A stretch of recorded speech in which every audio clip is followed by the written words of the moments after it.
منور صبح کر لے اور روشن شام کرتا چل،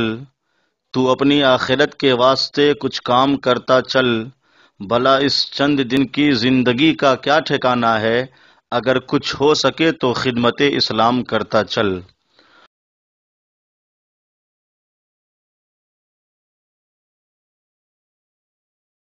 نحمده ونصلي ونسلم على رسوله الكريم،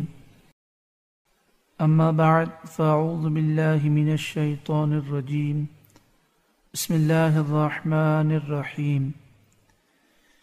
اهدنا الصراط المستقيم،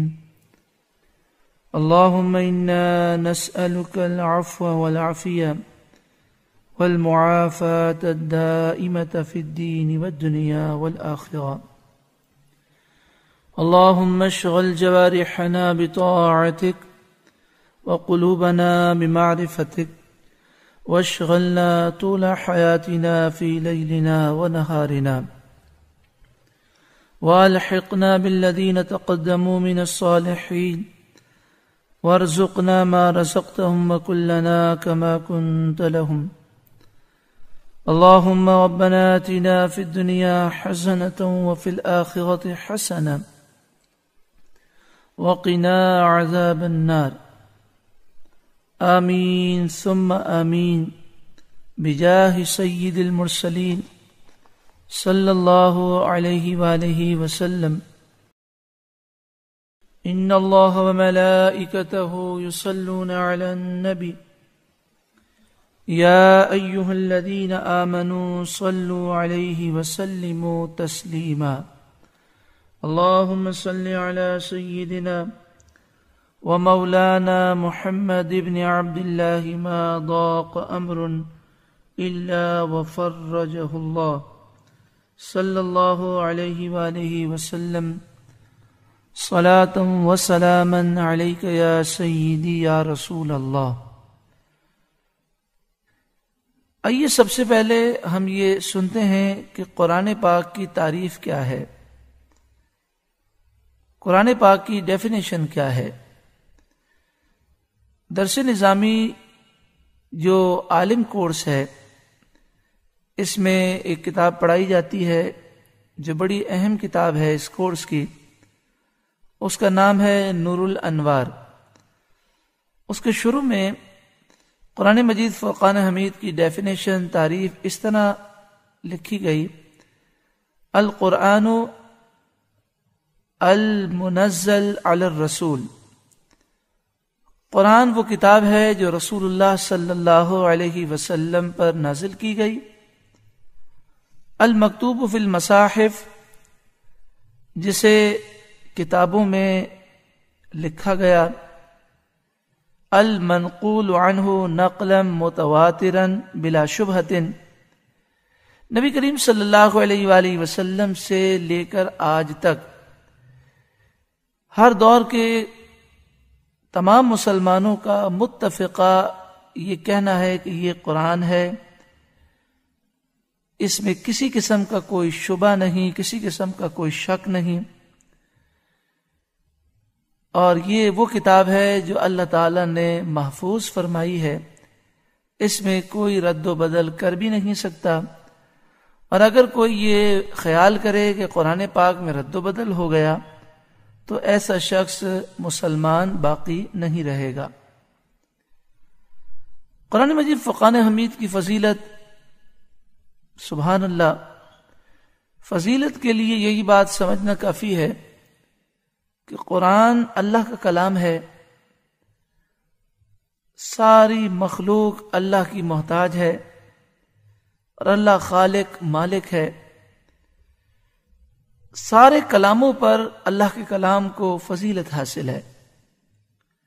وہ انسان انتہائی خوش نصیب ہے کہ جسے اللہ کے پیارے کلام کی تلاوت کا جذبہ مل جائے، قرآن پاک سمجھنے کا شوق مل جائے، اور قرآن پاک کے مطابق اس کی زندگی سنور جائے۔ ترمذی شریف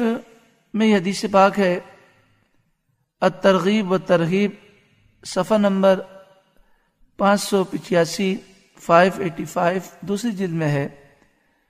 قال رسول اللہ صلی اللہ علیہ وآلہ وسلم، رسول اللہ صلی اللہ علیہ وآلہ وسلم نے ارشاد فرمایا،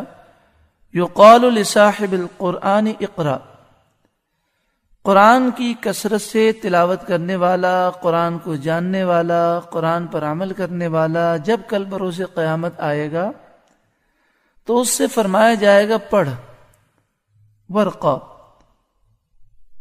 اور جنت کی منزلیں طے کرتا جا،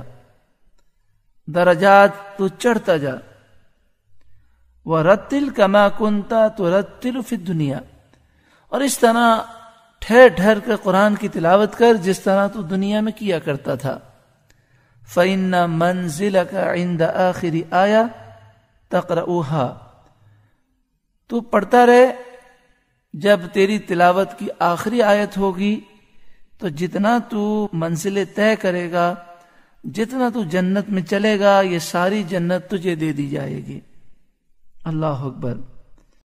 اس میں بڑی پیاری فضیلت ہے کہ قرآن پاک کو انسان ذوق سے پڑھے، شوق سے پڑھے، اور ٹھہر ٹھہر کر مخارج کے ساتھ پڑھے، سمجھ کے پڑھے۔ ترمذی شریف صفحہ نمبر 115 دوسری جلد میں ہے، قال رسول اللہ صلی اللہ علیہ وآلہ وسلم، رسول اللہ صلی اللہ علیہ وآلہ وسلم نے ارشاد فرمایا، یجیء صاحب القرآن یوم القیامہ، قرآن پڑھنے والا، قرآن سمجھنے والا، قرآن پاک پر عمل کرنے والا، قرآن پاک سے محبت کرنے والا کل بروز قیامت آئے گا۔ فیقول القرآن یا رب حلہ، تو قرآن اس کی شفاعت کرے گا اور کہے گا، اے میرے رب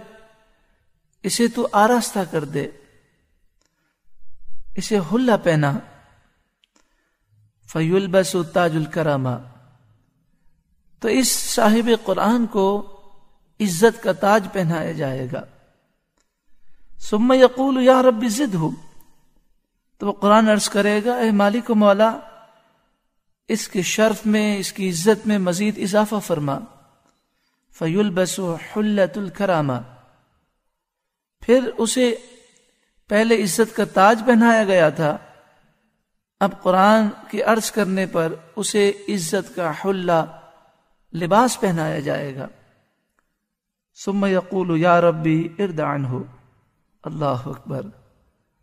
جس نے قرآن سے محبت کی، قرآن پاک کل بروز قیامت اس سے کتنی محبت کرے گا، کتنی محبت کا وہ اظہار کرے گا۔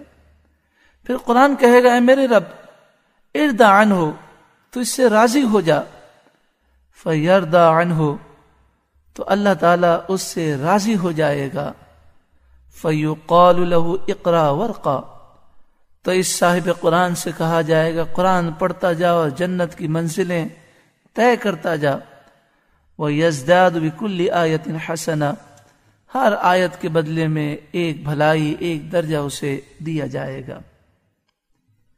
قرآن مجید فرقان حمید یہ ایک ایسی کتاب ہے کہ جب مومن اس کی تلاوت کرتا ہے تو تلاوت کی برکت سے مومن کے دل نرم ہو جاتے ہیں۔ سورہ انفال آیت نمبر 2، 9واں پارہ، رکوع نمبر 15 میں اللہ رب العالمین ارشاد فرماتا ہے، انما المؤمنون الذین اذا ذکر اللہ وجلت قلوبہم، مومن تو وہی لوگ ہیں کہ جب اللہ کا ذکر ان کے سامنے کیا جاتا ہے تو ان کے دل لرز جاتے ہیں۔ وَإِذَا تُلِيَتْ عَلَيْهِمْ آيَاتُهُ زَادَتْهُمْ إِيمَانًا، اور جب ان کے سامنے قرآن کی آیتیں پڑھی جاتی ہیں تو ان کا ایمان اور بڑھ جاتا ہے، اس کی قوت میں اور اضافہ ہو جاتا ہے۔ وَعَلَىٰ رَبِّهِمْ يَتَوَكَّلُونَ، اور وہ اپنے رب پر بھروسہ کرتے ہیں۔ یعنی قرآن مجید فرقان حمید کی تلاوت سے انسان کا سینہ ایمان کے نور سے روشن ہو جاتا ہے۔ ترمذی شریف دوسری جلد صفحہ نمبر 116 پر ہے، قال رسول اللہ صلی اللہ علیہ وآلہ وسلم، رسول اللہ صلی اللہ علیہ وآلہ وسلم نے ارشاد فرمایا، من شغلہ القرآن عن ذکری، ومسألتی، جسے قرآن سے اتنی محبت ہو گئی کہ دن رات قرآن کی تلاوت کر رہا ہے، قرآن پاک کو سمجھ رہا ہے، قرآن پاک میں غور و فکر کر رہا ہے، اس مشغولیت کی وجہ سے وہ اللہ کا ذکر نہ کر سکا اور اللہ سے دعا نہ مانگ سکا. یعنی جو دعا کا وقت ہے، اللہ کے ذکر کا وقت ہے، اس میں بھی قرآن پاک کی تلاوت کر رہا ہے، اس میں بھی قرآن پاک سمجھنے کی کوشش کر رہا ہے. پھر آقا صلی اللہ علیہ وسلم فرماتے ہیں، اللہ تعالیٰ فرماتا ہے اعطیتہ افضل ما اعطی السائلین، میں اسے وہ عطا کروں گا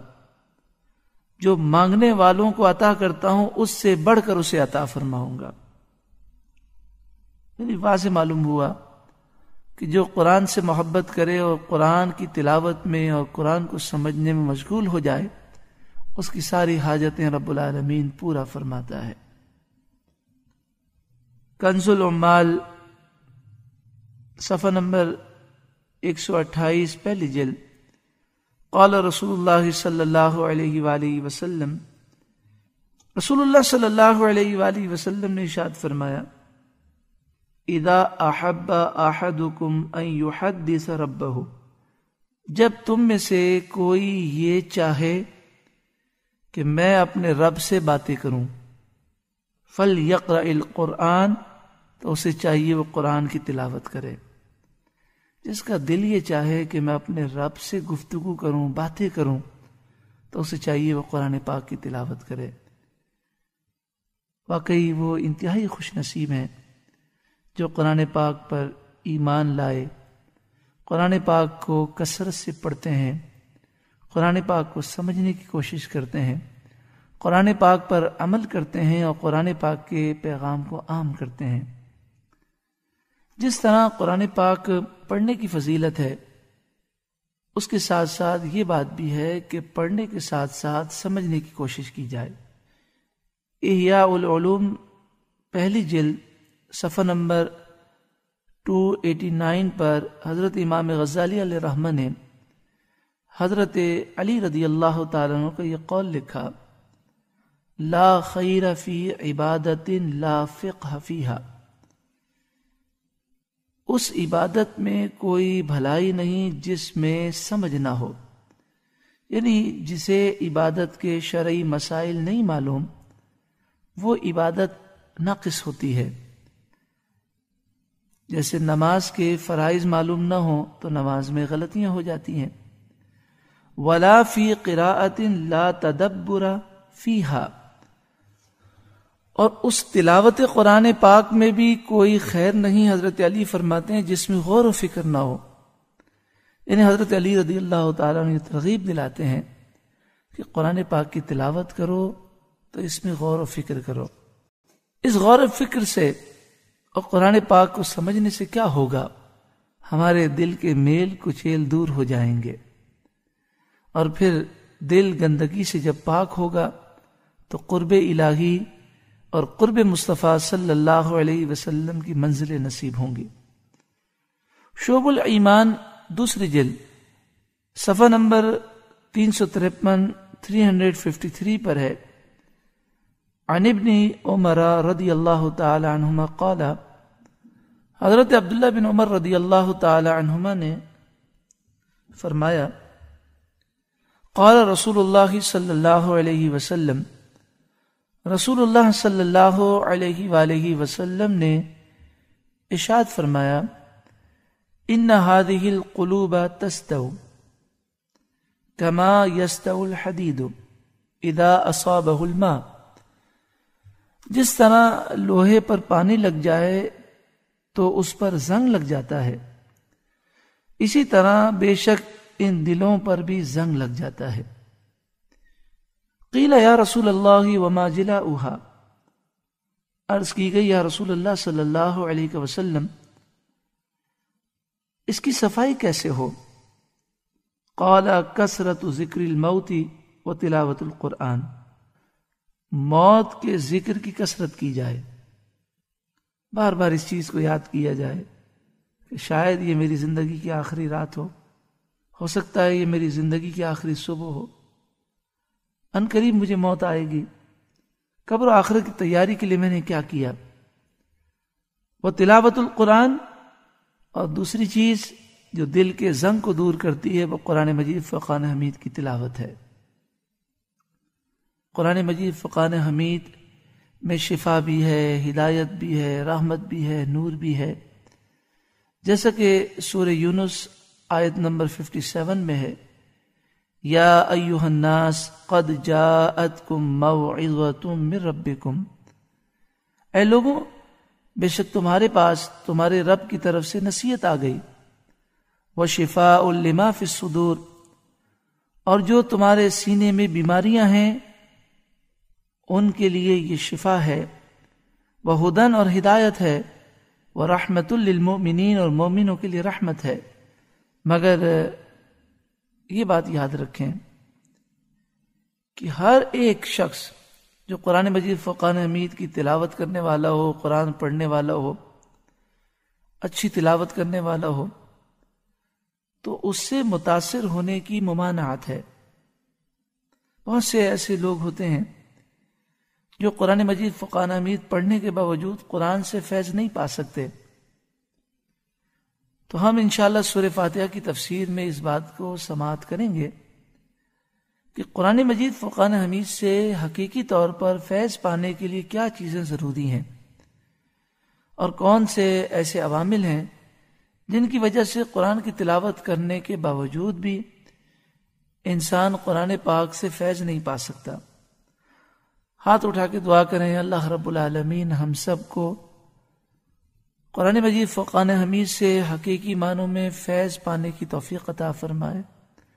رب العالمین ہمیں قرآن پاک سے محبت عطا فرمائے، صحیح سمجھنے کی توفیق عطا فرمائے، عمل کی توفیق عطا فرمائے، اور ہم سب کو خادم قرآن پاک بنائے۔